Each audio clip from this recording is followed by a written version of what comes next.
నేను కూడా మీతో పాటే ఇప్పుడే ఫస్ట్ టైం ఎక్స్పీరియన్స్ చేస్తున్నాను దీన్ని 3Dలో. నిరంజన్ గారు, చైతన్య గారు ఇద్దరు చాలా ఎఫర్ట్ పెట్టి దీన్ని రెడీ చేశారు. ఇప్పుడు చూసేంతవరకు వాళ్ళు ఇన్ని రోజులు పడిన ఎఫర్ట్ ఏంటో తెలియలేదు. చాలా చాలా బాగుంది.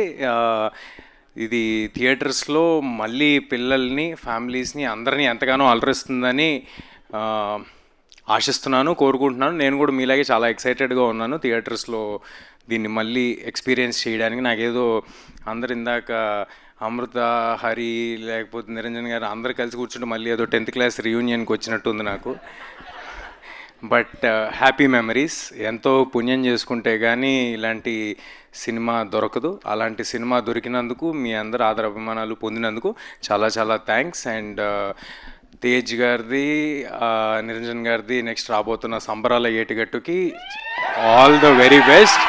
అది ఆల్రెడీ దానికి ఉన్న క్రేజ్ ఏంటో తెలుస్తుంది. So all the very best to the whole team of సంబరాల ఏటిగట్టు ఆల్సో. థ్యాంక్ యూ అండి. June 25th హనుమాన్ 3Dలో రిలీజ్ అవుతుంది. అందరూ తప్పకుండా థియేటర్లో చూడండి. థియేటర్లోనే చూడాలి, 3D కాబట్టి. ఇది కుదరదు కదా, అద్దాలు బయట దొరకవుగా. Okay, thank you. ఇదేదో బాగుంది సార్, ఈసారి నుంచి అన్ని 3Dలో రిలీజ్ చేస్తే కంపల్సరీ థియేటర్ రావాల్సిన అవసరం ఉంటుంది. But anyway, jokes apart, thank you అండి.